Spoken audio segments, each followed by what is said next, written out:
Today, I just want to give a few words of encouragement, which is to encourage you all to speak truth to power. And that power is God's word.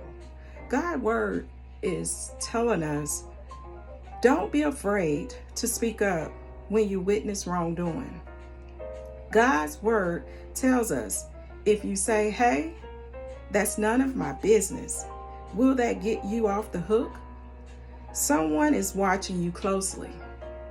You know, someone not impressed with weak excuses.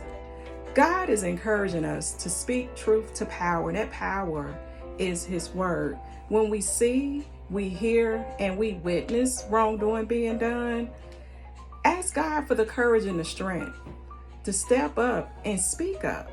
I do understand that sometimes we're in situations where that fear will kick in, but I'm just going to encourage you to speak up when you witness wrongdoing being done to another sister and brother. You know, a lot of times, we get bold in the absence of the person that we're speaking ill of. But I'm going to encourage those that are listening, that is sitting in the midst of stuff that that's not of the will of God, and that you are hearing the things being spoken that is not a true reflection of the person they're speaking of. Speak up and just remove yourself. You do not have to be in that space listening to that toxic information, because it will influence your pathway on this journey of living.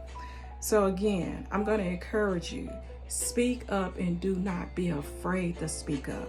Let your truth be God's truth. Speak truth to God's word. And that's where that power come in.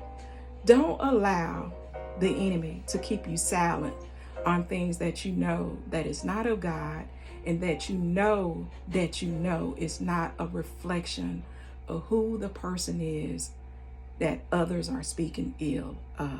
Speak up and stand in boldness in which God has given us. Stand in the absence of those that are doing the work of God, and stand for God.